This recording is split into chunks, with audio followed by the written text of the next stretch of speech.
Billy hanya bisa menunduk, menahan air matanya membakar, sementara calon mertuanya mencemoohnya. Kau pikir dengan seragam sopir bus yang murahan ini kau pantas untuk putriku? Pagi selalu dimulai dengan ritual yang sama bagi Billy. Jam 4.30, alarm tua di samping tempat tidurnya berbunyi dengan getaran yang lebih kuat daripada suaranya. Ia bangun di kamar kontrakannya yang sempit namun tertata rapi. Dindingnya dipenuhi poster peta kota tua dan beberapa foto ia bersama rombongan anak panti asuhan yang ia ajak jalan-jalan naik busnya. Ada satu bingkai foto khusus, berisi potret wanita paruh baya dengan senyum lemah, sang ibu, almarhumah. Setiap bangun, matanya selalu menyapu foto itu, seakan mengucapkan selamat pagi. Ritual mandi, sarapan sederhana, nasi panas dengan telur ceplok dan sambal buatan sendiri, lalu ia merapikan seragam abu-abu birunya. Seragam itu selalu disetrika rapi, bajunya harum wangi sabun cair murah. Baginya, ini adalah simbol harga diri. Kita mungkin menyetir bus, tapi kita harus yang paling rapi dan profesional, begitu pesan mandornya dulu yang ia pegang teguh. Pukul 5.15, ia sudah sampai di pool bus. Bus kuning tua bernomor 05, jalur Kampung Melayu Pasar Senen, adalah kerajaan kecilnya. Sebelum berangkat, ia memeriksa mesin, tekanan ban, air radiator, dan kebersihan dalam bus dengan telaten. Sapu dan kemoceng adalah senjatanya. Bagi penumpang tetap, bus 05 pukul 5.45 pagi adalah yang paling bersih dan nyaman. Hidup itu seperti setir ini, Pak Billy, suatu kali ia bercerita pada Dani, kenet mudanya. Harus dipegang erat, lurus ke depan, tapi juga harus tahu kapan belok dan kapan mengerem. Jalannya tidak selalu mulus, ada lubang, ada orang nyebrang, tapi tujuannya jelas, nganterin orang sampai dengan selamat. Filosofi sederhana itu ia jalani. Billy dikenal sebagai sopir yang sabar. Tidak pernah membentak penumpang yang lambat, selalu mengingatkan nenek nemu untuk hati-hati turun, dan terkadang, kalau sepi, ia menyetel kaset lawas lagu-lagu pop melankolis yang mengiringi perjalanan. Ia mengamati kota dari balik kacanya. Ia melihat pedagang mulai berjibun, anak-anak sekolah yang mengantuk, pegawai yang terburu-buru. Ia merasa menjadi bagian dari denyut nadi kota, tanpa harus menjadi pusat perhatian. Hidupnya tidak kaya, tapi cukup. Ia bisa mengirim uang ke adiknya di kampung, menabung sedikit, dan masih cukup untuk sesekali mentraktir anak-anak panti ke kebun binatang naik busnya, tiket dari tabungannya sendiri. Kebahagiaannya sederhana, secangkir kopi tubruk panas setelah shift pagi, obrolan ringan dengan rekan sopir, dan kepuasan melihat penumpangnya sampai tujuan dengan selamat. Lalu, ada Santi. Mereka bertemu setahun lalu, dalam sebuah insiden kecil. Seorang copet beraksi di busnya. Dengan berani, Santi, yang saat itu masih menjadi anggota Polwan baru, menghentikan dan meringkus pelaku. Billy, dengan tenang, mengunci pintu bus dan mengarahkannya ke pos polisi terdekat. Kerjasama mereka berjalan mulus. Sejak itu, Santi sering naik bus rute itu, awalnya sekadar menyapa, lalu berkembang menjadi obrolan panjang via telepon di malam hari. Santi adalah cahaya lain dalam hidupnya. Cantik, tegas, tapi punya hati yang sangat lembut. Ia tidak malu dengan profesi Billy. Malah, ia sering bilang, kamu itu pahlawan kota, BIL. Yang bikin kota ini hidup ya orang-orang seperti kamu. Cinta mereka tumbuh di sela-sela perbedaan jadwal yang sibuk. Kencan mereka seringkali hanya makan bakso pinggir jalan usai Santi dinas malam, atau sekadar duduk di halte yang sepi sambil berbagi cerita. Di akhir bab 1, kita melihat Billy memandang kota yang mulai terang disinari matahari pagi. Wajahnya tenang. Ia mungkin tidak punya harta, tapi ia punya kepuasan batin, cinta yang tulus, dan keyakinan bahwa hidupnya bermakna. Ia tidak tahu bahwa roda kehidupan yang ia jalani dengan mulus itu sebentar lagi akan menemui polisi tidur yang sangat besar, yang akan menggetarkan seluruh fondasi dunianya. Malam itu, sebelum tidur, ia menerima pesan dari Santi. Besok ayahku mau ketemu, BL. Jam 10 pagi di terminal. Aku sudah cerita banyak tentang kamu. Jangan gugup ya. Aku yakin beliau akan suka. Billy membalas dengan emotikon senyum dan hati, perasaan campur aduk antara harap dan cemas berdebar di dadanya. Malam itu, ia tidur dengan doa sederhana, semoga besok adalah awal babak baru yang indah. Fajar kedua setelah pesan dari Santi menyingsing, namun rasanya berbeda bagi Billy. Udara pagi yang biasanya segar dan menenangkan, pagi ini terasa sedikit menegang. Ritual bangun tidur, mandi, dan sarapan masih ia lakukan dengan urutan yang sama, namun pikirannya melayang jauh ke pertemuan yang akan datang. Ia berdiri lebih lama di depan cermin kecil di kamarnya, memeriksa seragamnya, merapikan rambut yang sudah dipotong rapi 2 hari lalu khusus untuk hari ini. Ia bahkan mengoleskan sedikit minyak wangi yang ia beli di pasar, satu-satunya wewangian mewah yang ia miliki. Tenang, Bil. Kamu baik, pekerja keras, dan jujur. Itu yang terpenting, bisiknya pada bayangannya sendiri, mencoba menenangkan debaran jantung yang terasa hingga di tenggorokan. Perjalanan shift pagi terasa lebih panjang dari biasanya. Setiap lampu merah seolah berlama-lama. Ia tetap profesional, menyapa penumpang tetap dengan senyum, membantu nenek dengan belanjaannya, tetapi pikirannya terbelah. Dani, kenetnya, menyadari kegelisahan itu. Ada apa, Pak Billy? Kayaknya pikiran kemana-mana nih, tanya Dani sambil mengatur uang koin. Biasa, Dan. Cuma ada urusan penting nanti siang, jawab Billy singkat, fokusnya kembali ke jalan. Urusan sama Bu Polwan ya? Dani menyenggol dengan senyum nakal. Billy hanya tersenyum tipis, mengangguk pelan. Dani langsung bersemangat. Wih, berarti bakal serius dong. Selamat ya, Pak. Bu Polwan kan orang baik banget. Pujian Dani melegakan, tapi juga menambah beban. Orang baik. Iya, Santi adalah orang baik. Dan ayahnya pasti juga orang baik, pikir Billy berusaha optimis. Seorang pensiunan perwira polisi, tentu beliau adalah orang yang disiplin dan menghargai kerja keras. Billy membayangkan seorang bapak berwibawa dengan postur tegap, mungkin agak ketat, tetapi pada akhirnya akan melihat ketulusan hatinya. Ia berencana akan bersikap sangat hormat, menjawab pertanyaan dengan jujur, dan tidak banyak bicara kecuali ditanya. Pukul 9.30, shift paginya berakhir. Biasanya, ia akan langsung pulang, mandi, dan istirahat. Tapi hari ini, ia buru-buru ke kamar kecil pool untuk berganti baju. Ia sudah menyiapkan baju terbaiknya, kemeja lengan panjang warna biru muda yang masih terlihat baru, dan celana kain hitam yang licin. Ia mengenakannya dengan hati-hati, menghindari kerutan. Sepatu kulit hitamnya yang sudah usang tapi mengkilap setelah disemir semalaman, ia pakai. Ia memandang dirinya di kaca retak di dinding. Penampilannya sederhana, rapi, dan bersih. Itu yang terbaik yang bisa ia usahakan. Santi mengirim pesan, ayahku sudah sampai, Bil. Dia di depan warung kopi di terminal utama. Aku lagi parkir motor. Kamu di mana? Jantung Billy berdegup kencang. Aku jalan dari pool. 5 menit lagi sampai. Balasnya, jemarinya gemetar ringan. Terminal pada jam segitu ramai dengan lalu lalang bus, calon penumpang, pedagang asongan, dan sopir-sopir yang sedang istirahat. Suara mesin, klakson, dan teriakan saling bersahutan. Billy menyusuri terminal, matanya mencari sosok yang sesuai deskripsi Santi. Tinggi, postur tegap, rambut perak, mungkin memakai kemeja polo atau batik. Dan ia melihatnya. Di depan warung kopi, Kopi Doan, duduk seorang pria dengan sikap yang sangat tegak. Wajahnya tegas, alisnya lebat, dan matanya sedang memindai sekeliling dengan pandangan waspada, pandangan seorang polisi sejati. Ia memakai kemeja batik lengan panjang motif sederhana yang rapi, dan celana chino. Di depannya ada secangkir kopi yang masih penuh. Billy menarik napas dalam. Sebelum ia mendekat, Santi muncul dari arah lain. Wajahnya cantik dengan sedikit make-up natural. Rambutnya disanggul rapi di bawah topi polwan yang ia pegang. Ia tersenyum pada Billy, tapi senyum itu terlihat kaku, ada kecemasan di matanya. Ia melambai.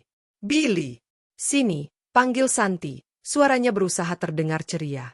Billy mendekat, berusaha menenangkan diri. Ia membungkuk hormat saat sampai di depan meja. Selamat pagi, Pak. Saya Billy, sapanya. Suaranya terdengar lebih serak dari yang ia harapkan. Ayah Santi, Pak Anton, mengangkat kepalanya perlahan.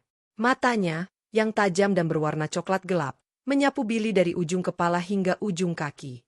Proses itu hanya berlangsung beberapa detik, tapi terasa seperti 1 jam bagi Billy. Ekspresi wajah Pak Anton tidak berubah, tetap datar, tidak ramah tetapi juga tidak langsung bermusuhan. Pagi. Silakan duduk, kata Pak Anton, suaranya berat dan berwibawa. Tangannya menunjuk kursi plastik kosong di seberangnya. Billy duduk dengan patuh. Santi duduk di sampingnya, lebih dekat ke Billy, sebuah tindakan kecil yang segera ditangkap oleh ayahnya. Santi bilang, kau sopir bus? Tanya Pak Anton langsung ke inti, tanpa basa-basi. Kopinya masih belum disentuh. Iya, Pak. Untuk rute Kampung Melayu Pasar Senen, jawab Billy, berusaha menatap mata Pak Anton, meski sulit. Sudah berapa lama? 7 tahun, Pak. Pendapatan cukup untuk hidup. Pertanyaan itu ditanyakan dengan nada datar, tapi terasa seperti pisau. Billy menelan ludah. Alhamdulillah cukup untuk kebutuhan sehari-hari dan menabung sedikit, Pak. Pak Anton mengangguk singkat, lalu matanya kembali meneliti Billy. Keluarga di mana? Orang tua sudah meninggal, Pak. Saya anak pertama. Ada satu adik di kampung, di Garut. Saya yang membiayai sekolahnya. Dengusan pendek. Dan kau berpikir dengan pekerjaan dan tanggung jawab seperti itu, kau bisa membahagiakan anak saya? Memberinya kehidupan yang layak. Suasana sekitarnya seolah menghilang. Bising terminal memudar. Billy bisa mendengar detak jantungnya sendiri. Ia melihat Santi di sampingnya, yang kini menunduk, memegang ujung baju Billy dengan lembut di bawah meja, sebuah isyarat meminta kekuatan. Saya akan berusaha sekuat tenaga, Pak. Saya mencintai Santi. Saya mungkin tidak bisa memberi kemewahan, tapi saya janji akan memberinya ketulusan, kesetiaan, dan perhatian penuh. Kalimat itu keluar tulus dari dasar hatinya. Untuk pertama kalinya, ekspresi Pak Anton berubah. Bukan menjadi lembut, tetapi seolah mendengar sesuatu yang naif dan menggelikan. Bibirnya menyeringai tipis, bukan senyum. Ketulusan, kesetiaan, ucapnya perlahan. Anak muda, di dunia nyata, cinta butuh lebih dari kata-kata manis. Butuh fondasi yang kuat, rumah yang layak, keamanan finansial, status sosial yang setara. Apa yang bisa kau tawarkan? Kontrakan? Gaji pas-pasan? Dan masa depan? Apa ambisimu? Tetap menjadi sopir bus sampai tua. Setiap kata seperti pukulan palu. Billy merasa dadanya sesak. Ia melihat Santi, yang kini wajahnya pucat. Ayah! Protes Santi lemah. Diam, Santi. Ayah sedang bicara serius dengan dia. Potong Pak Anton dengan suara yang tidak boleh dibantah. Lalu ia menatap Billy lagi. Kau pikir dengan seragam rapi dan janji kosong, kau sudah pantas? Lihat sekelilingmu. Suaranya mulai meninggi, menarik perhatian beberapa orang di warung kopi dan sekitarnya. Kau lihat itu? Itu sopir-sopir bus, kenet, pedagang asongan. Itu duniamu. Dunia yang bising, penuh peluh, dan tidak punya masa depan cerah. Anak saya adalah seorang polwan, lulusan akademi terbaik. Dia punya karir gemilang di depan mata. Apa kau mau dia turun ke levelmu? Hidup susah? Dijauhi keluarga besarnya karena menikahi seorang sopir. Kata terakhir diucapkan dengan intonasi merendahkan yang dalam. Billy merasa seluruh darah di tubuhnya naik ke kepala, tapi juga sekaligus membeku. Pipinya panas. Tangannya di bawah meja mengepal. Ini adalah penghinaan terbuka, dan yang paling menyakitkan, dilakukan di depan umum, di terminal, tempat ia bekerja, tempat yang ia anggap sebagai kantornya.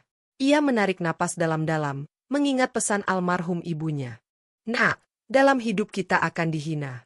Tapi harga diri kita tidak diambil oleh orang yang menghina, tapi oleh cara kita meresponsnya.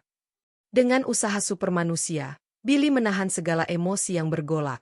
Ia menunduk. Bukan karena menyerah, tetapi untuk mengumpulkan sisa-sisa keberanian dan menahan air mata kemarahan dan sakit hati yang sudah menggenang di pelupuk mata. Pak Anton mengartikan tindakan itu sebagai pengakuan kekalahan. Nah, itu. Kau bahkan tidak bisa membela dirimu sendiri. Kau hanya bisa menunduk. Lalu bagaimana kau akan membela istri dan anakmu nanti? Santi tidak tahan lagi. Air matanya sudah meluber. Ia berdiri, suaranya bergetar campur marah dan malu. Ayah, cukup. Billy itu orang baik. Baik tidak cukup, Santi, balas Pak Anton, kini juga berdiri. Suaranya menggema, menarik lebih banyak perhatian. Beberapa sopir dan kenet yang mengenal Billy mulai mendekat, penasaran. Ayah tidak mau hidupmu sengsara. Dia tidak punya apa-apa. Hanya bisa memberikan mimpi kosong. Pulang sekarang. Ia menarik lengan Santi dengan paksa. Santi terlihat bimbang, matanya yang berkaca-kaca menatap Billy dengan penuh permintaan maaf dan keputusasaan. Dalam sekejap, mereka berdua sudah berbalik, meninggalkan Billy yang masih terduduk diam, menunduk, di tengah kerumunan yang mulai berbisik-bisik. Bunyi klakson bus yang keras seakan membangunkan Billy dari transnya. Perlahan, ia mengangkat kepalanya. Mata orang-orang, ada yang kasihan, ada yang sinis, ada yang sekadar penasaran, menghujaninya. Rasanya seperti telanjang di tengah lapangan. Dengan sisa kekuatan, ia bangkit dari kursi. Tubuhnya terasa berat bagai batu. Ia tidak lari. Ia berjalan pelan, dengan kepala tetap tegak meski hancur di dalam, meninggalkan warung kopi itu, meninggalkan bisikan-bisikan, menuju satu-satunya tempat yang bisa ia sebut sebagai pelindung saat ini, bus nomor 05-nya yang kuning tua, yang parkir sunyi di pojokan pul, jauh dari keramaian yang baru saja menyaksikan kehancuran harga dirinya. Perjalanan 10 meter dari warung kopi ke pul bus terasa seperti maraton bagi Billy. Setiap langkahnya berat, terhuyung, seolah kakinya terbuat dari timah.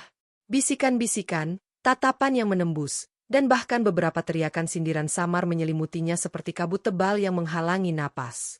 "Hei, Billy!" "Ditolak calon mertua ya?" teriak salah satu kenet dari rute lain, diikuti tawa kecil rekan-rekannya. Billy tidak menoleh. Ia fokus pada bus kuningnya, yang bagaikan mercusuar di tengah badai kehinaan ini. Ia harus mencapai sana. Di dalam kerajaan besinya itulah satu-satunya tempat ia bisa merasa aman, setidaknya untuk sesaat. Tapi badai itu ternyata belum reda. Bahkan, baru akan mencapai puncaknya.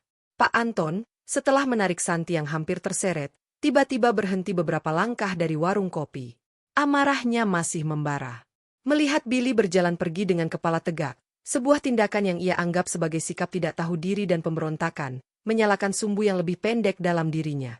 Ia melepaskan pegangan pada Santi. "Tunggu di sini," perintahnya pada putrinya, lalu berbalik dan melangkah cepat mengejar Billy. Santi terpaku, air mata terus mengalir di pipinya. "Ayah, jangan!" teriaknya lemah, tapi ayahnya sudah tidak mendengar. Billy baru sampai di dekat pintu busnya ketika suara berat Pak Anton menggema dari belakangnya, lebih keras, lebih penuh amarah, dan ditujukan untuk didengar semua orang di sekeliling terminal yang sibuk itu. "Billy, kau berani berbalik padaku?" Billy membeku. Tangan yang sudah hampir menyentuh gagang pintu bus, lunglai. Perlahan, ia berbalik. Pak Anton berdiri sekitar 3 meter darinya, wajahnya merah karena marah dan mungkin juga rasa malu karena merasa diabaikan. Kerumunan yang tadinya hanya memandang dari jauh, sekarang mulai mengerumuni mereka, membentuk setengah lingkaran. Ada sopir, kenet, pedagang kaki lima, penumpang yang menunggu, bahkan petugas terminal. Mereka semua penonton dalam drama memalukan ini.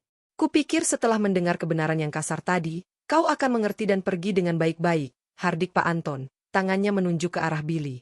"Tapi rupanya kau masih punya muka untuk berjalan pergi dengan sombong. Apa yang kau sombongkan? Harta? Pangkat? Atau cuma keberanian bodohmu mengganggu anak orang baik-baik?" Setiap kata seperti cambuk yang menyayat kulit. Billy bisa merasakan ratusan pasang mata tertancap padanya. Di kerumunan itu, ia melihat beberapa wajah familiar, rekan sopir yang biasanya bersenda gurau, pedagang nasi goreng langganannya, bahkan mandor pulnya. Rasa malu yang begitu dalam membakar seluruh tubuhnya. Saya tidak bermaksud sombong, Pak," ucap Billy, suaranya lirih namun berusaha terdengar jelas. "Saya hanya ingin memberi ruang dan tenang." "Ruang dan tenang?" Pak Anton menyeringai, mendekati Billy. Sekarang mereka hanya terpisah satu langkah.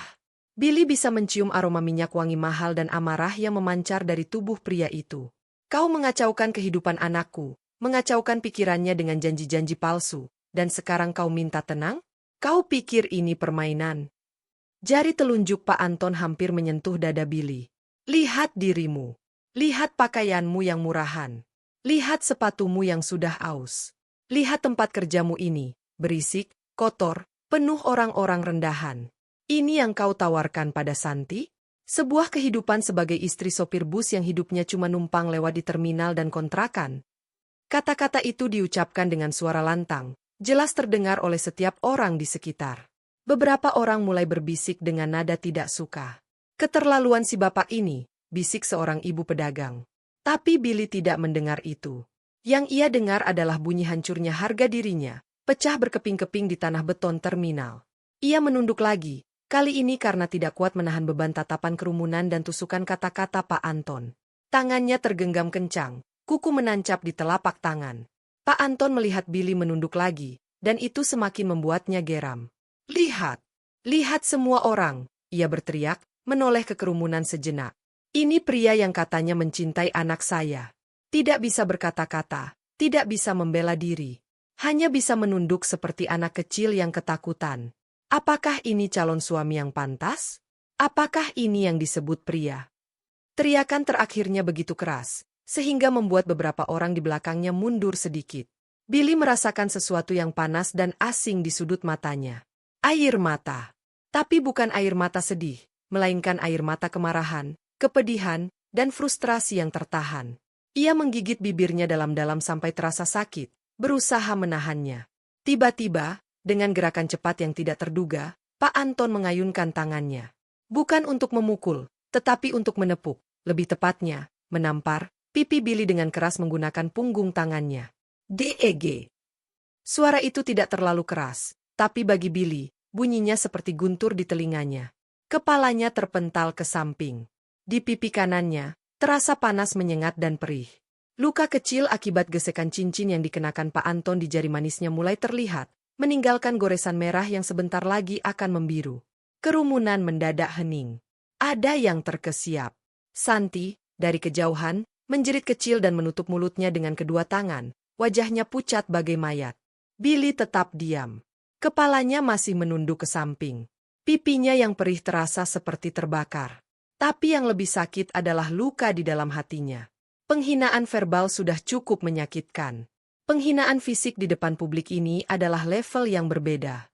Ia merasa dirinya bukan lagi manusia, tapi sampah yang layak diinjak-injak. Pak Anton sendiri tampak sedikit terkejut dengan tindakannya sendiri. Tapi emosi dan gengsi membuatnya tidak bisa menunjukkan penyesalan. Dengan suara yang masih menggema tapi sudah sedikit kehilangan amunisi, ia mengumpat, "Itu pelajaran untukmu. Jangan mendekati anakku lagi. Kau tidak layak. Kau cuma sampah masyarakat yang mengganggu ketentraman keluarga orang." Kemudian, ia berbalik, mendorong kerumunan dengan sikapnya yang masih angkuh, dan kembali ke tempat Santi berdiri. Ia menarik lengannya lagi, kali ini lebih kasar. "Pulang. Sekarang." Santi menoleh sekali lagi ke arah Billy. Wajahnya basah oleh air mata, penuh dengan kepedihan dan permintaan maaf yang tak terucap. Ia mencoba memberontak, tapi ayahnya terlalu kuat. Dalam sekejap, mereka hilang di balik keramaian terminal, meninggalkan Billy sendirian di tengah arena pertunjukan yang baru saja usai. Keheningan yang tadinya menyelimuti, pecah menjadi gemuruh bisikan dan omongan. Beberapa orang mendekati Billy. "Billy, kamu baik-baik saja?" tanya mandornya, Pak Rudi, dengan suara berat penuh perhatian. Sudah, bubar. Nggak ada tontonan, teriak sopir lain untuk membubarkan kerumunan. Tapi Billy tidak merespons. Perlahan, dengan gerakan seperti robot, ia membuka pintu busnya, naik, dan langsung menutup pintu di belakangnya. Ia mengunci pintu dari dalam. Dunia luar yang berisik, penuh tatapan dan bisikan, tertutup seketika. Di dalam kabin yang sunyi, hanya terdengar desisan kecil AC yang sudah tua. Billy tidak langsung menyetir. Ia duduk di kursi sopirnya, memandang lurus ke depan, melalui kaca depan yang sedikit berdebu. Pipinya yang terluka berdenyut-denyut. Tapi ia tidak menyentuhnya. Di luar, beberapa rekan masih mengetuk kaca, memastikan keadaannya. Tapi Billy tidak bergerak. Ia seperti patung. Pikirannya kosong. Hampa. Lalu, satu persatu, kata-kata Pak Anton kembali bergema di kepalanya. Orang rendahan. Tidak punya masa depan. Sampah masyarakat. Tidak layak. Dan kemudian, wajah Santi yang penuh air mata, dan rasa tidak berdayanya sendiri karena hanya bisa menunduk. Lama sekali ia duduk di sana, mungkin setengah jam, mungkin lebih. Sampai akhirnya, ia menyalakan mesin bus. Suara diesel yang familiar sedikit membangunkannya dari stupor. Dengan gerakan mekanis, ia memasukkan persneling, melepas rem tangan, dan membawa bus kuningnya perlahan keluar dari pul, meninggalkan terminal dan semua kenangan memalukan yang baru saja terukir di sana. Perjalanan pulang ke rumah kontrakannya tidak ia ingat. Yang ia ingat hanyalah saat ia akhirnya berdiri di depan cermin kecil di kamarnya, menatap wajahnya sendiri. Di pipi kanannya, sudah membentuk memar keunguan dan goresan merah yang jelas. Luka fisik itu nyata. Tapi yang ia lihat di mata sendiri di cermin adalah luka yang jauh lebih dalam. Luka pada harga diri, pada keyakinan, pada impian sederhana yang ia pikir mungkin bisa ia raih. Ia tidak menangis. Air matanya sepertinya sudah kering di terminal tadi. Yang ada hanyalah rasa hampa yang sangat dalam, dan satu pertanyaan yang berputar-putar di kepalanya. Apakah dia benar? Apakah aku benar-benar tidak layak? Malam itu, Untuk pertama kalinya dalam 7 tahun, Billy tidak menelepon Santi. Dan Santi pun tidak mengirim pesan. Ada tembok yang sangat tebal yang tiba-tiba berdiri di antara mereka. Tembok yang dibangun dari penghinaan, rasa malu, dan luka yang mungkin terlalu dalam untuk disembuhkan dalam waktu dekat. Badai di terminal mungkin sudah berlalu. Tapi badai di dalam hati Billy baru saja dimulai. 7 hari telah berlalu sejak badai di terminal. 7 hari yang terasa seperti 7 tahun bagi Billy. Luka di pipinya perlahan memudar, berubah dari warna ungu kehijauan menjadi kuning kecoklatan yang samar. Tapi luka di dalam, itu tetap segar, berdenyut dengan nyeri yang tumpul setiap kali ia mengingat tatapan kerumunan, suara teriakan Pak Anton, dan air mata Santi. Kehidupan rutinnya berjalan, tetapi seperti roda yang kehilangan greasinya, terasa kasar, berat, dan berisik. Ia masih menyetir bus nomor 05, masih menyapa penumpang dengan senyum, masih memeriksa mesin setiap pagi. Namun, semua itu dilakukan dengan gerakan otomatis, tanpa jiwa. Senyumnya tidak lagi sampai ke mata. Ia menjadi lebih pendiam, bahkan dengan Dani yang selalu cerewet. Pak Billy, ini kenapa sih akhir-akhirannya? Kayaknya kayak orang kesurupan. Ngelamun terus, keluh Dani suatu sore saat bus sedang sepi. Billy hanya menggeleng, menatap lurus ke jalan. Lagi capek aja, Dan. Tapi Dani tahu. Seluruh pool terminal sudah tahu. Cerita tentang penghinaan itu menyebar bagai api di musim kemarau, dibumbui dengan berbagai versi. Ada yang membela Billy, menyebut Pak Anton sombong dan kejam.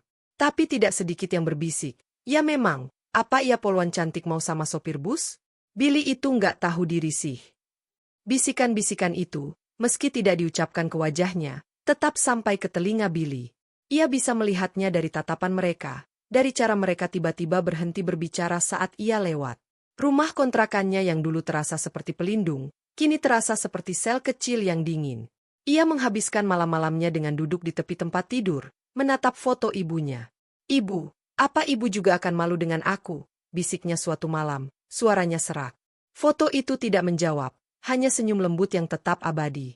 Dan ada Santi. Itulah luka yang paling perih. Dalam 7 hari itu, hanya 3 pesan singkat yang datang darinya. Hari pertama, "Billy, aku minta maaf. Aku nggak bisa ngapa-ngapain. Ayahku marah banget."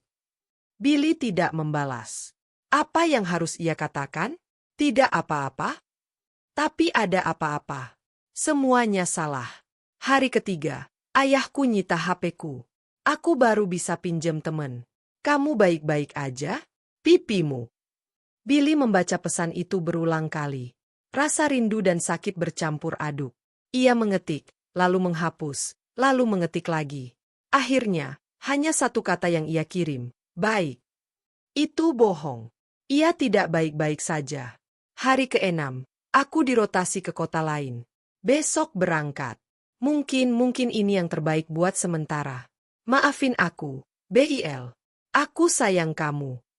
Pesan itu membuat Billy menghancurkan gelas kopi kesayangannya. Pecahannya bertebaran di lantai, tapi ia hanya terduduk, memandangi kata-kata di layar. Dirotasi.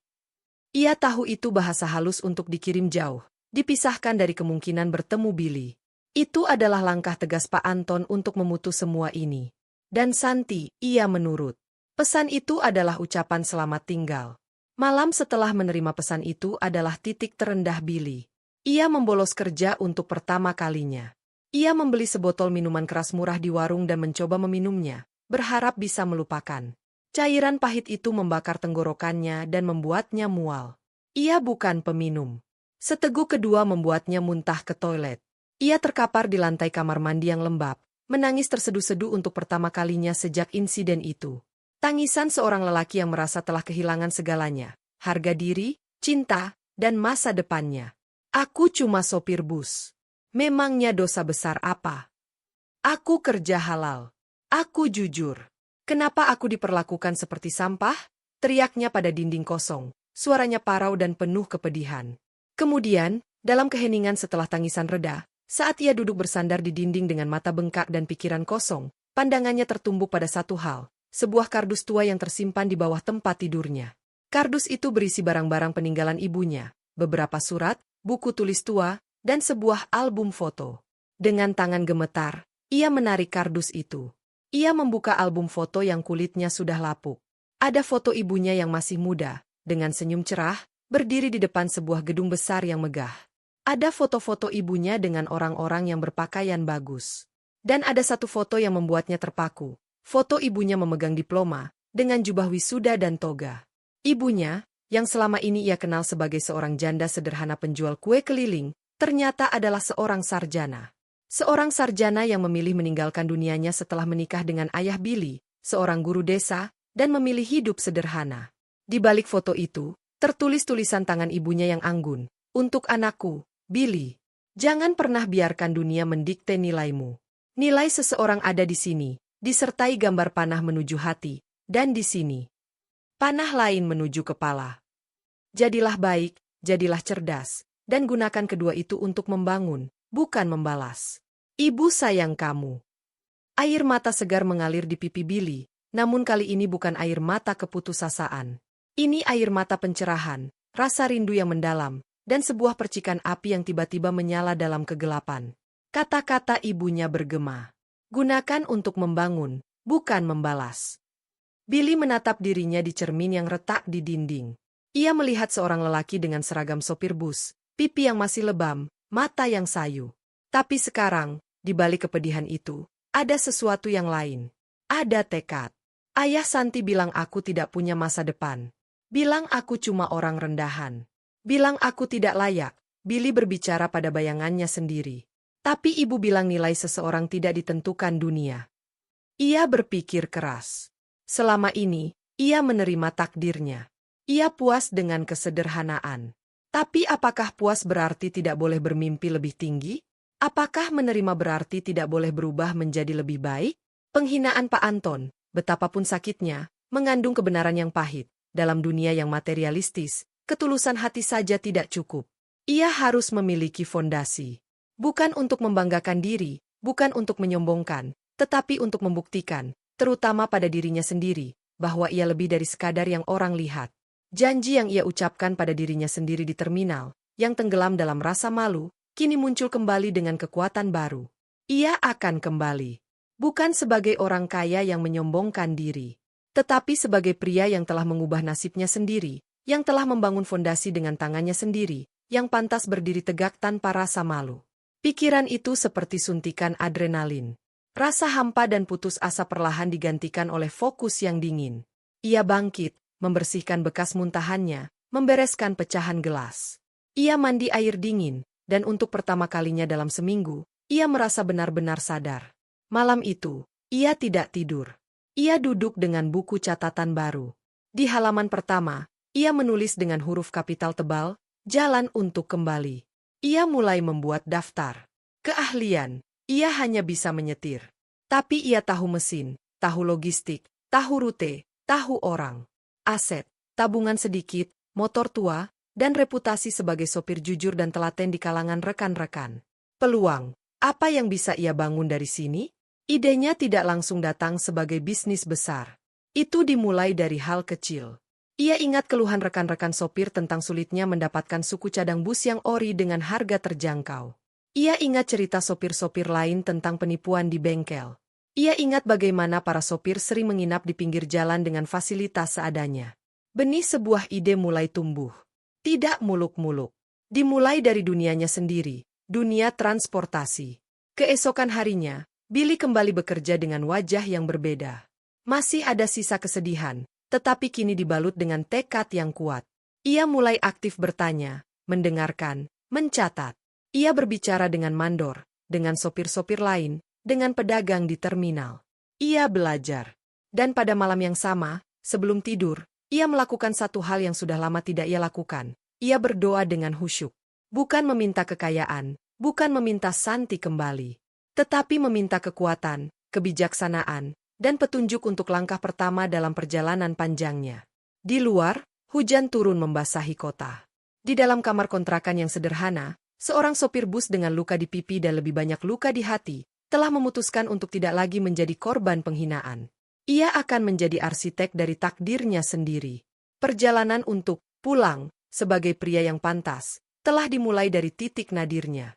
Bab ini ditutup dengan Billy tertidur dengan buku catatannya masih terbuka di dadanya. Di halaman, "Jalan untuk kembali." Ada satu kalimat yang dilingkari. Start small. Build from what you know.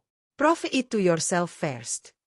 Luka hati itu belum sembuh, tetapi kini ia memiliki obatnya. Sebuah tujuan yang lebih besar daripada rasa sakitnya sendiri. 6 bulan adalah waktu yang cukup untuk mengubah rencana menjadi gerakan, dan tekad menjadi aksi nyata.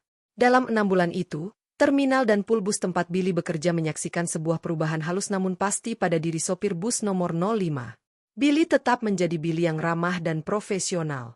Namun, ada cahaya baru di matanya, sebuah fokus yang tajam, sebuah ketenangan yang berasal dari tujuan yang jelas. Waktu luangnya yang dulu dihabiskan untuk nongkrong atau tidur, kini dipenuhi dengan aktivitas lain. Ia selalu membawa buku catatannya yang sudah mulai lusuh. Perubahannya dimulai dari hal yang sangat kecil, persis seperti yang ia tulis. Minggu pertama hingga keempat, riset dan jaringan. Ia mendekati Pak Rudi, mandornya, yang juga seorang mantan mekanik. Pak, kalau kita mau bikin koperasi kecil-kecilan buat bantu sesama sopir nyetok suku cadang ori dengan harga grosir, kira-kira bisa nggak ya? Tanya Billy suatu sore sambil membantu membersihkan filter udara bus Pak Rudi. Pak Rudi, pria berumur 50-an yang baik hati, mengerutkan kening. Bisa sih, Bel. Tapi butuh modal, butuh izin, butuh koneksi ke distributor. Susah. Kalau cuma modal awal dan koneksi, gimana kalau kita coba hubungi teman-teman dulu? Setor iuran sukarela. Siapa tahu ada yang punya kenalan di bengkel besar? Usul Billy. Dari percakapan sederhana itu, terbentuklah grup obrolan kecil berisi 10 sopir dan kenet yang dipercaya. Mereka sepakat menyetor Rp50.000 per minggu. Modal awal terkumpul 2 juta. Jumlah yang sangat kecil. Tapi Billy punya kunci lain yang belum pernah ia gunakan.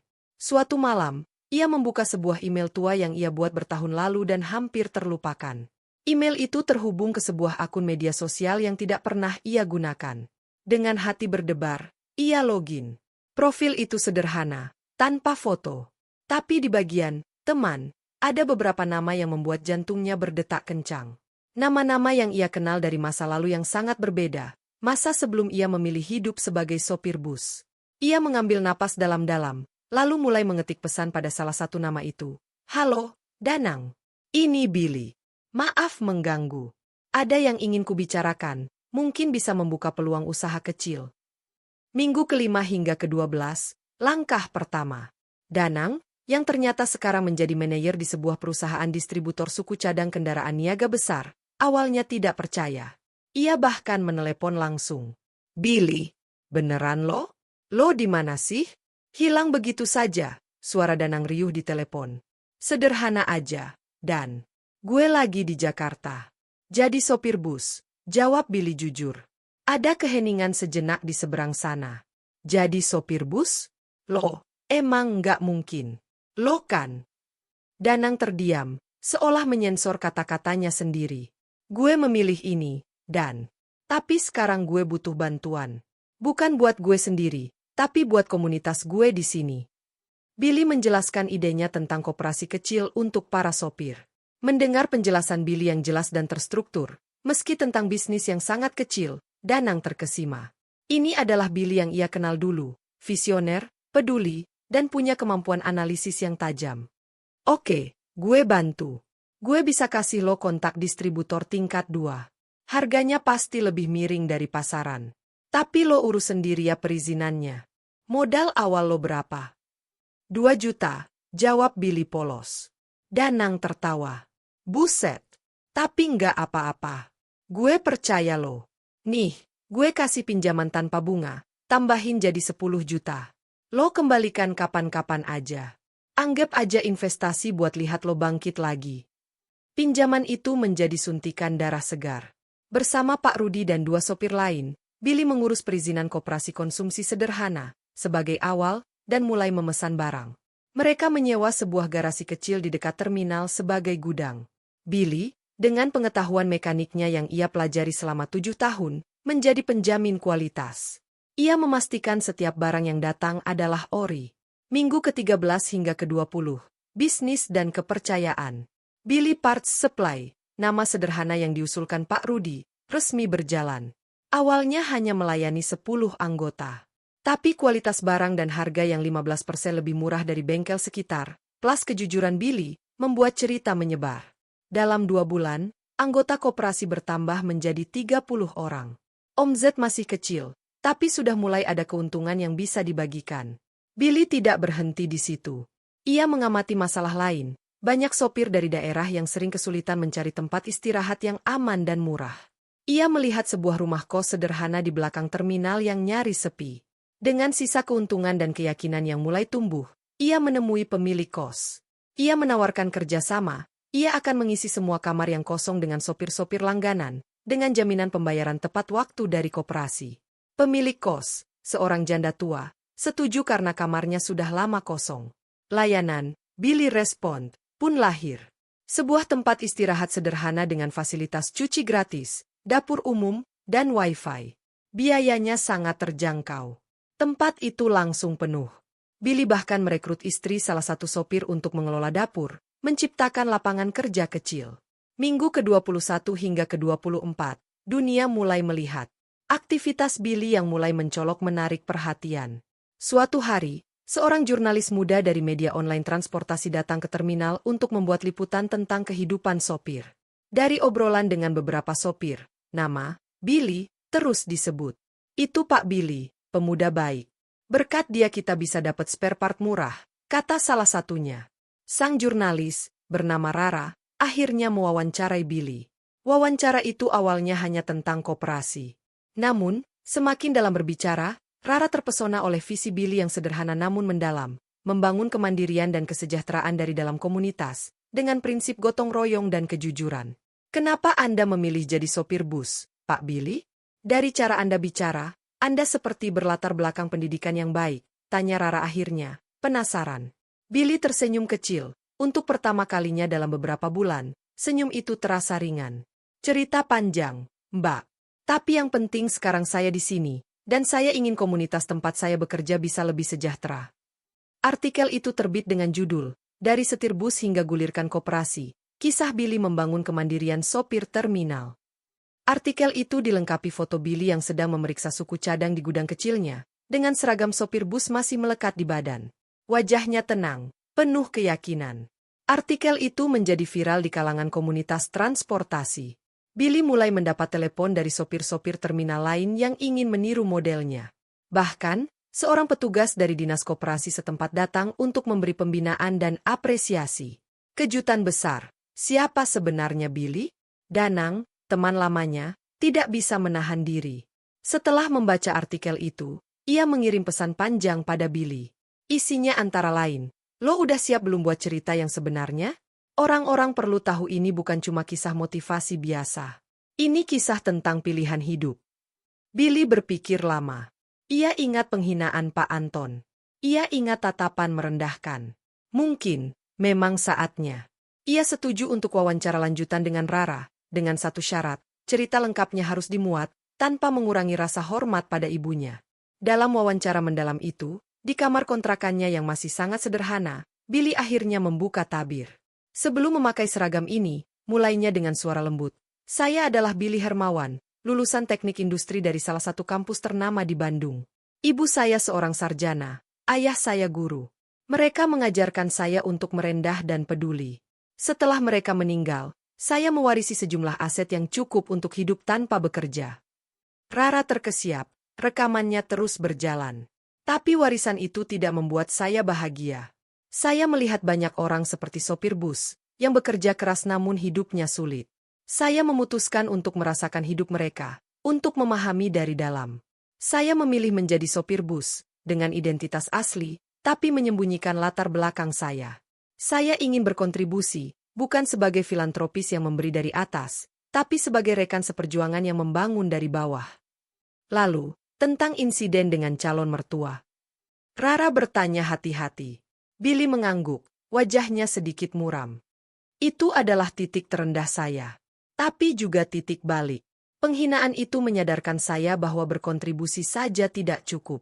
Saya harus membangun sesuatu yang bisa membuktikan bahwa setiap orang, dari latar belakang apapun, punya potensi untuk menciptakan perubahan dan meningkatkan martabatnya sendiri.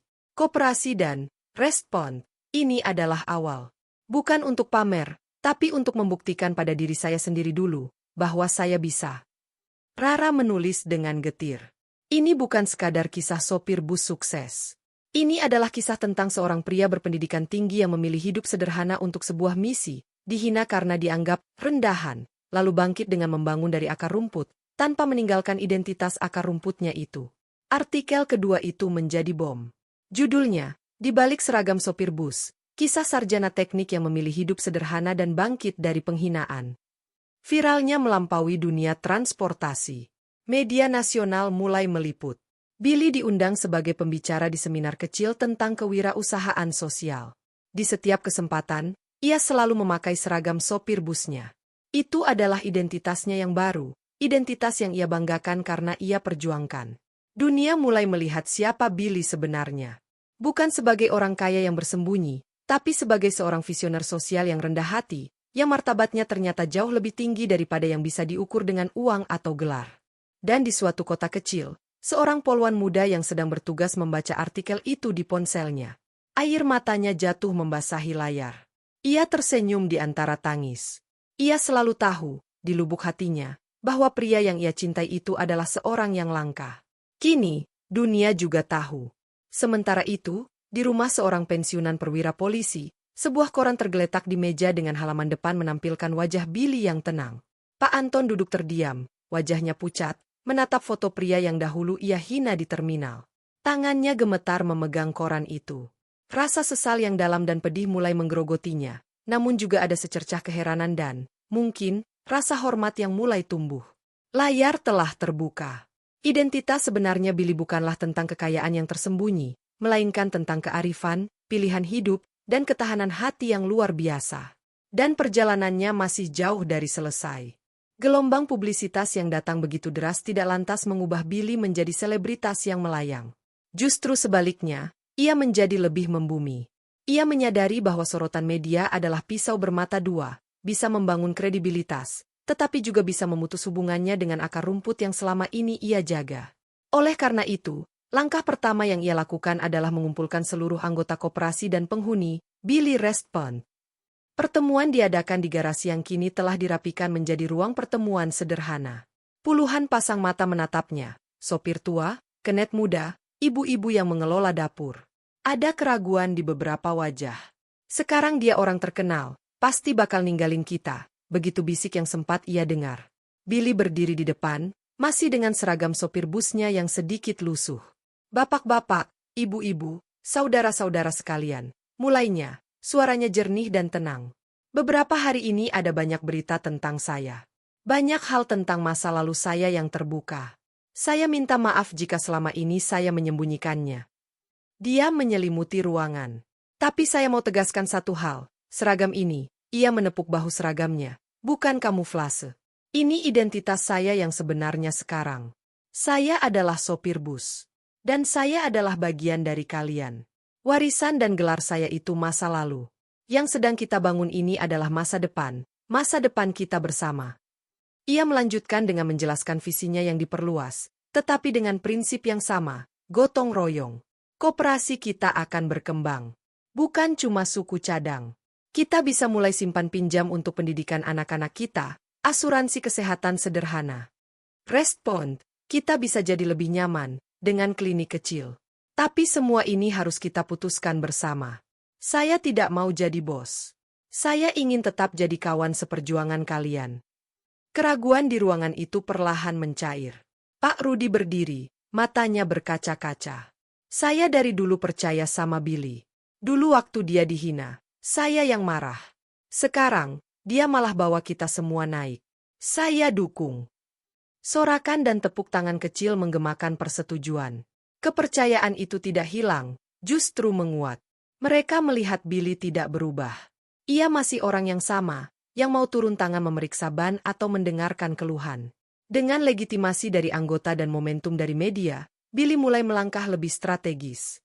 Ia menggunakan pengetahuan teknik industrinya untuk membuat sistem inventori dan keuangan koperasi menjadi digital sederhana, menggunakan aplikasi pesan yang familiar. Ia mengajak anak-anak muda di kalangan sopir yang melek teknologi untuk dilatih mengelola sistem ini. Ia juga menerima tawaran bantuan dari berbagai pihak dengan sangat selektif. Sebuah perusahaan teknologi menawarkan investasi besar untuk mengembangkan aplikasi khusus bagi sopir. Billy menolak tawaran akuisisi, tetapi setuju pada kerja sama kemitraan. Perusahaan itu menyediakan platform, sementara koperasi Billy menyediakan konten dan pengguna. Keuntungan dibagi secara adil. Hasilnya lahir aplikasi, Sopir Sejahtera, forum berbagi rute, info lalu lintas, harga suku cadang, dan layanan pinjam-meminjam mikro. Kisah Billy juga menarik perhatian lembaga keuangan mikro. Setelah melalui proses audit yang ketat, koperasinya mendapatkan suntikan dana bergulir dengan bunga rendah. Dana itu ia gunakan untuk membeli 2 unit mobil bekas yang dimodifikasi menjadi klinik keliling sopir, menyediakan layanan tensi darah gratis, konsultasi kesehatan ringan, dan obat-obatan dasar. Seorang mantan perawat yang merupakan istri sopir bersedia mengelola klinik ini. Transformasi itu nyata dan berjalan cepat, namun tetap terasa organik. Terminal yang dulu hanya tempat singgah, kini menjadi pusat komunitas yang hidup. Billy tidak lagi hanya menyetir bus full-time. Ia membagi waktunya, setengah shift menyetir, karena ia tetap mencintai itu, dan separuhnya lagi mengelola perkembangan koperasi dan yayasan sosial kecil yang ia dirikan atas nama ibunya. Satu hari, datanglah tamu tak terduga ke gudang koperasinya. Seorang pria berusia paruh baya dengan kemeja necis dan membawa portofolio. Saya Antonius Wijaya, perkenalannya. Saya mewakili kelompok bisnis keluarga yang tertarik dengan model kewirausahaan sosial Anda. Billy menyambutnya dengan ramah, tetapi hatinya berdesir. Nama itu, Antonius, sama dengan nama ayah Santi. Tapi pria ini jauh lebih muda. Mungkin Bapak pernah mendengar tentang keluarga Wijaya di bidang properti, tanya pria itu. Billy menggeleng. Saya kurang mengikuti, maaf. Tidak masalah. Intinya, kami ingin mengajak kerjasama. Kami memiliki tanah di beberapa titik dekat terminal-terminal besar. Kami ingin membangun, Billy respond, versi yang lebih lengkap, dengan tempat istirahat, bengkel kecil, klinik, dan warung makan sehat. Kami urus modal dan pembangunan, Anda urus konsep dan operasionalnya. Bagi hasil. Tawaran itu sangat menggiurkan. Tapi Billy berhati-hati. Saya perlu berdiskusi dengan anggota koperasi saya dulu. Prinsip kami, keputusan besar harus bersama. Sangat bijaksana, kata Antonius sambil menganggung hormat. Oh ya, satu lagi. Saya diminta menyampaikan salam dari seseorang yang sangat mengenal Anda. Santi. Billy tersentak. Jantungnya berhenti sejenak. Santi? Dia, bagaimana dia? Dia baik. Dia sebenarnya keponakan saya. Adik dari ayahnya, jelas Antonius. Dia yang memberitahu saya tentang Anda, tentang artikel itu. Dia sangat bangga. Dan ayahnya, kakak saya, sekarang sedang berusaha memahami segalanya. Billy terdiam lama. Rasa sakit lama bergejolak, tetapi juga ada harapan. Tolong sampaikan, saya berterima kasih pada Santi. Dan saya berharap suatu saat nanti kita semua bisa berbicara dengan hati yang tenang. Antonius tersenyum. Saya yakin akan tiba waktunya. Pertemuan itu memberi Billy energi baru. Bukan karena tawaran bisnisnya, tetapi karena kabar tentang Santi. Ia menyadari, transformasinya bukan hanya untuk membuktikan sesuatu pada Pak Anton atau dunia. Ini juga untuk Santi. Untuk menunjukkan bahwa cinta mereka tidak lemah, tetapi justru menjadi motivasi untuk menjadi manusia yang lebih baik. Beberapa minggu kemudian, Billy diundang menjadi pembicara utama di sebuah seminar nasional tentang kewirausahaan inklusif. Di sana, hadir pejabat, pengusaha, dan akademisi. Saat ia naik panggung, masih dengan kemeja sederhana dan celana kain, sengaja tidak memakai jas, ia melihat kerumunan orang asing. Lalu, di sudut ruangan, ia melihat seorang pria tegak dengan rambut perak, duduk di kursi paling belakang. Pak Anton. Napas Billy sesaat tersendat. Tapi ia menarik napas dalam-dalam. Ini bukan saatnya untuk konflik. Ini saatnya untuk berbagi. Presentasinya sederhana, penuh data dari pengalaman lapangan, dan disampaikan dengan kisah-kisah nyata para sopir. Ia tidak menyombongkan diri, tidak menyebut penghinaan yang ia alami. Ia hanya bercerita tentang potensi yang sering diabaikan, tentang martabat yang perlu dibangun, bukan diberi. Kita sering menilai seseorang dari seragam yang ia kenakan, dari mobil yang ia kendarai, dari dompetnya, kata Billy di akhir presentasi. Tapi saya belajar bahwa nilai terbesar justru ada di dalam hati dan pikiran, keinginan untuk bangkit, untuk berkontribusi, dan untuk tidak menyerah pada keadaan. Saya dulu dianggap tidak layak oleh seseorang karena seragam saya. Tapi hari ini, Saya berdiri di sini dengan seragam yang sama di hati saya, dan saya tahu, saya layak, karena saya tidak berhenti berusaha menjadi lebih baik, untuk diri saya dan untuk komunitas saya. Tepuk tangan bergemuruh. Banyak yang berdiri. Dari sudut matanya, Billy melihat Pak Anton tidak bertepuk tangan. Pria itu hanya duduk terdiam, menatap lurus ke depan, wajahnya tak terbaca. Usai acara, saat Billy dikerumuni orang yang ingin berfoto atau bertanya, Pak Anton menghilang. Malamnya, Billy mendapatkan pesan email dari alamat yang tidak dikenal. Isinya singkat. Billy, saya hadir hari ini. Saya mendengar semua. Ada banyak hal yang perlu saya pikirkan ulang. Saya belum bisa meminta maaf, karena rasa malu saya masih terlalu besar. Tapi saya ingin kamu tahu, kamu telah melakukan sesuatu yang luar biasa. Santi tidak salah melihatmu. Billy membaca pesan itu berulang kali. Air matanya tidak jatuh. Yang ia rasakan adalah sebuah pelepasan, sebuah pengakuan kecil yang berarti lebih dari sekadar permintaan maaf. Ia tidak membalas. Ia biarkan ruang itu terbuka. Transformasi Billy kini hampir lengkap. Ia bukan lagi korban yang terluka. Ia bukan hanya pengusaha sosial yang sukses. Ia telah menjadi simbol ketahanan dan integritas. Ia telah membuktikan janjinya pada dirinya sendiri, bahwa ia bisa kembali sebagai pria yang pantas. Namun, satu hal masih mengganjal, Santi. Cinta yang tertunda, yang terpisah oleh jarak dan kesalahpahaman. Ia tahu, transformasi fisik dan sosialnya belum lengkap tanpa rekonsiliasi hati. Dan untuk itu, ia membutuhkan keberanian yang berbeda. Bukan keberangan membangun bisnis, tetapi keberanian untuk membuka hati yang pernah terluka, dan mungkin, untuk memberikan pengampunan. Bab ini diakhiri dengan Billy memandang kota dari jendela kamarnya. Pesan email itu masih terbuka di laptopnya. Ia sudah sampai di puncak yang tidak pernah ia bayangkan. Tapi ada satu puncak lagi yang harus ia daki. Memulihkan hubungan yang paling ia rindukan, bukan dengan kebanggaan, tetapi dengan kerendahan hati yang sama seperti ketika ia memulai segalanya. 1 tahun telah berlalu sejak presentasi Billy di seminar nasional. Dalam kurun waktu itu, komunitas Billy telah berkembang menjadi sesuatu yang lebih dari sekadar koperasi. Kini ada 3, Billy Hub, pusat layanan lengkap untuk pekerja transportasi, yang beroperasi di terminal-terminal strategis. Masing-masing dilengkapi dengan klinik, perpustakaan mini, ruang pelatihan, dan koperasi serba ada. Semua dikelola oleh mantan sopir dan keluarganya, dengan sistem yang telah terstandarisasi. Billy sendiri lebih berperan sebagai penasihat dan pengawas, sementara operasional harian diserahkan pada tim yang ia percayai. Ia bahkan menyempatkan diri untuk kembali kuliah, mengambil program magister manajemen komunitas, dengan beasiswa dari salah satu universitas yang terkesan dengan karyanya. Kehidupan Billy penuh dan bermakna. Namun, ada ruang kosong yang tak pernah terisi.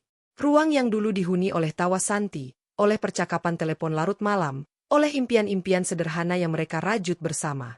Ia dan Santi masih berkomunikasi, tapi hanya sesekali, melalui pesan singkat yang aman. Santi masih bertugas di kota lain, dan sepertinya ada tembok tak terlihat yang menjaga jarak mereka.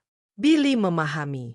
Luka yang diakibatkan ayahnya mungkin masih terlalu dalam bagi Santi, atau mungkin Santi merasa telah mengkhianati Billy dengan tidak membelanya lebih keras dulu. Pak Anton, melalui pamannya Antonius, beberapa kali menyampaikan keinginan untuk bertemu. Tapi Billy selalu menunda. Bukan karena dendam, tapi karena ia merasa pertemuan itu harus terjadi pada saat yang tepat, ketika semua emosi sudah tenang, dan ketika ia bisa bertemu bukan untuk mengadu, tetapi untuk memahami. Kesempatan itu datang tanpa diduga. Suatu siang, Billy mendapat telepon dari Danang, teman lamanya yang kini menjadi mitra bisnisnya di bidang distribusi. Bel, ada acara charity gala minggu depan, nih. Acara penggalangan dana buat pendidikan anak-anak marginal. Panitianya minta lo jadi salah satu penerima penghargaan, Social Entrepreneur of the Year. Ayo dong, dateng. Sekalian networking. Billy awalnya menolak. Ia tidak nyaman dengan acara-acara formal yang glamor. Tapi Danang bersikeras. Acaranya di hotel dekat terminal lo. Dan yang penting, ini buat tujuan baik. Dana yang terkumpul bakal disalurkan lewat yayasan-yayasan terpercaya, termasuk bisa aja buat program beasiswa anak-anak sopir di komunitas lo. Alasan terakhir itu yang meluluhkan Billy. Ia setuju. Malam puncak acara tiba. Billy hadir dengan setelan batik sederhana namun elegan, hadiah dari para anggota koperasi. Ruangan ballroom hotel yang megah dipenuhi oleh para filantropis, pengusaha, dan selebritas. Billy merasa seperti ikan di darat. Ia lebih nyaman di bengkel atau di ruang pertemuan sederhana komunitasnya. Saat acara berlangsung, ia duduk di meja dekat panggung. Dari kejauhan, ia melihat beberapa wajah familiar dari dunia bisnis yang pernah ia temui. Lalu, pandangannya terhenti pada satu meja di sisi lain ruangan. Dadunya sesak. Di sana, duduk Pak Anton. Berdampingan dengan seorang wanita parubaya yang elegan, mungkin istri, dan Santi. Santi. Ia memakai gaun sederhana warna lavender, rambutnya tergerai indah. Wajahnya masih secantik dulu, bahkan lebih, dengan kedewasaan yang baru di matanya. Ia sedang menunduk, mengobrol dengan ibunya, terlihat tidak nyaman dengan kemewahan sekitar. Billy tidak bisa memalingkan muka. Jantungnya berdebar kencang, campur aduk antara rindu, sakit, dan kecemasan. Apakah Santi tahu ia akan ada di sini? Apakah ini kebetulan? Acara berlanjut. Saat namanya dipanggil untuk menerima penghargaan, Billy berjalan ke panggung dengan langkah tenang. Sorotan lampu menyilaukannya. Ia menyampaikan ucapan terima kasih singkat, mengalihkan pujian kepada seluruh anggota komunitasnya, dan menekankan bahwa penghargaan ini adalah untuk semua pekerja kasar yang tak terlihat. Kehormatan ini, katanya, adalah pengingat bahwa setiap kita punya hak dan kemampuan untuk menulis ulang narasi hidup kita sendiri. Terima kasih untuk mereka yang percaya, dan terima kasih juga untuk mereka yang meragukan. Keraguan Anda menjadi bahan bakar untuk membuktikan bahwa manusia bukanlah statistik atau seragam yang ia kenakan. Saat turun dari panggung, matanya secara naluriah mencari meja tempat Santi duduk. Ia melihat Santi sedang menatapnya, wajahnya basah oleh air mata. Di sebelahnya, Pak Anton menunduk, tidak sanggup menatap. Billy kembali ke mejanya, tapi konsentrasinya buyar. Sepanjang acara, ia bisa merasakan tatapan dari seberang ruangan. Saat acara makan malam usai dan para tamu mulai bersosialisasi, Billy memutuskan untuk pergi ke taman hotel untuk menghirup udara segar. Pikirannya kacau. Melihat Santi begitu dekat namun begitu jauh, terasa lebih menyakitkan daripada ketika mereka berpisah. Billy. Suara itu, yang selama ini hanya ia dengar dalam mimpi, menggema di telinganya dari balik punggungnya. Pelan, bergetar. Billy membeku. Perlahan, ia berbalik. Santi berdiri di bawah cahaya lampu taman, sekitar 3 meter darinya. Air mata masih menggenang di matanya, tapi ia tersenyum. Senyum yang sedih namun indah. Halo, Santi, sahut Billy, suaranya serak. Congratulations, ucap Santi, masih menjaga jarak. Aku selalu tahu kamu hebat. Terima kasih. Tapi, kamu yang membuatku ingin menjadi hebat. Keheningan yang pekat menyelimuti mereka, hanya dipecah oleh suara jangkrik dan denting musik dari dalam hotel.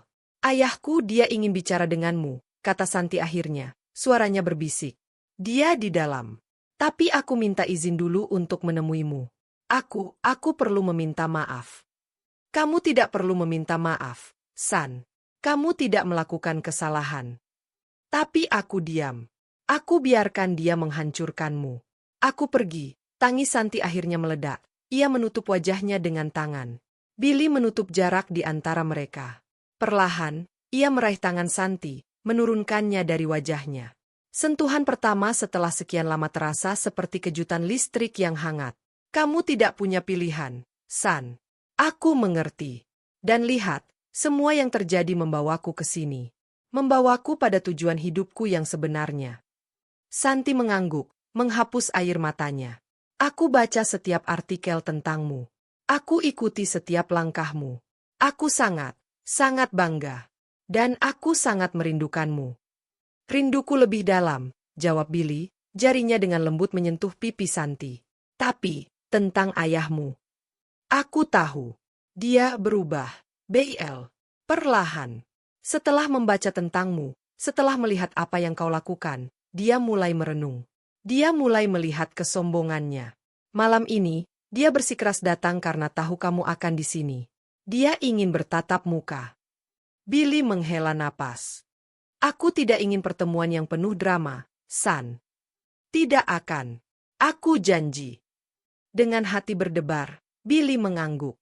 Ia menggandeng tangan Santi, tangan yang ia rindukan selama ini, dan mereka berjalan kembali ke dalam hotel. Di sebuah ruang meeting kecil yang disewa khusus, Pak Anton sedang berdiri menghadap jendela, punggungnya terlihat tegang. Saat mereka masuk, ia berbalik perlahan. Wajahnya tampak lebih tua dari yang Billy ingat. Kerutan di dahinya lebih dalam, dan ada kelelahan di matanya yang dulu begitu tajam. Ia memandangi tangan Billy dan Santi yang bergandengan, lalu menatap wajah Billy. "Billy," sapanya. Suaranya parau, hampir tak terdengar. "Pak Anton," balas Billy dengan mengangguk hormat, melepaskan gandengan tangan Santi. Pak Anton menunduk sejenak, seolah mengumpulkan keberanian. Lalu, ia mengangkat kepalanya, dan untuk pertama kalinya, Billy melihat kerendahan hati di mata pria itu. Saya tidak tahu harus mulai dari mana," ujar Pak Anton, tangannya gemetar ringan. Kata, "Maaf, terasa terlalu kecil, terlalu hampa, untuk apa yang saya lakukan pada Anda." Billy diam, membiarkan pria itu menyelesaikan. "Saya telah hidup dengan kebanggaan kosong seumur hidup. Pangkat, seragam, gelar itu yang saya anggap sebagai ukuran martabat. Saya melihat Anda dan yang saya lihat hanyalah seragam, profesi, dan kemiskinan. Saya buta. Saya kejam." Suaranya tercekat. "Saya menghina Anda di depan orang-orang. Saya melukai Anda dan yang paling saya sesali, saya menyakiti putri saya sendiri dengan memaksakan prasangka buruk saya." Santi menangis pelan di samping Billy. "Saya menyaksikan apa yang Anda bangun. Saya baca setiap berita. Saya pelajari model bisnis sosial Anda. Dan saya merasa malu. Martabat sejati, ternyata, ada pada Anda.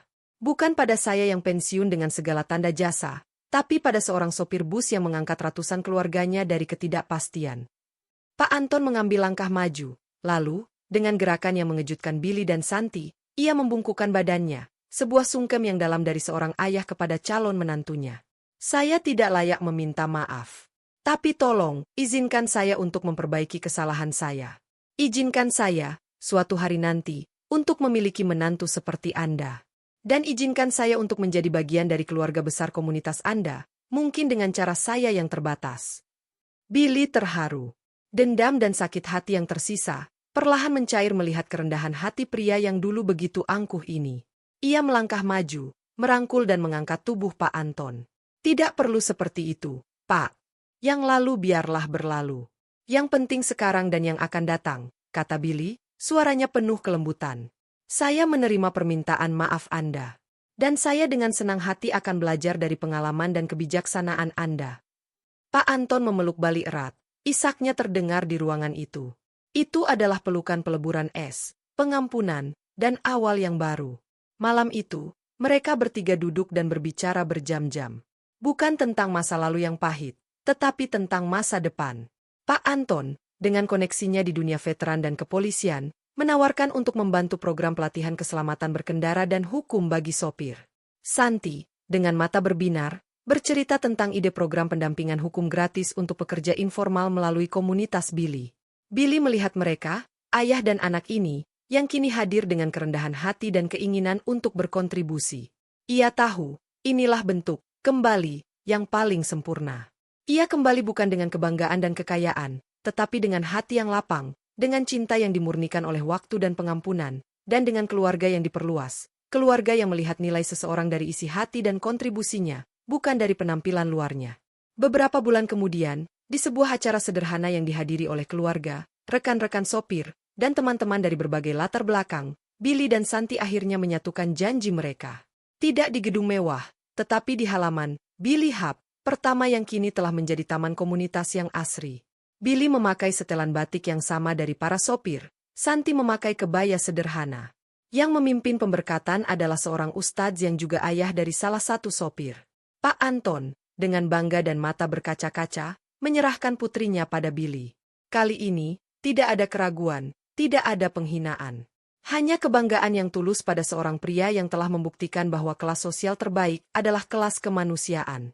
Dalam sambutannya, Billy berkata, "Hidup mengajarku bahwa kesuksesan sejati bukanlah tentang seberapa tinggi kita naik, tetapi tentang berapa banyak orang yang kita bawa naik bersama kita.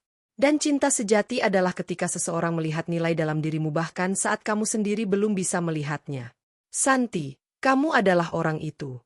Terima kasih telah menungguku." Billy telah kembali. Bukan sebagai orang kaya, bukan sebagai sosok terkenal, tetapi sebagai manusia utuh yang telah menemukan tujuannya, memperbaiki luka-lukanya, dan akhirnya, pantas untuk cinta yang tak pernah benar-benar pergi. Dan dalam pelukan Santi malam itu, di tengah sorak-sorai keluarga besarnya yang kini sangat beragam, Billy tahu, perjalanan panjangnya dari setir bus hingga ke sini, semua luka dan perjuangan, semuanya telah terbayar lunas. Tahun-tahun berikutnya, komunitas Billy menjadi model nasional untuk pemberdayaan pekerja informal.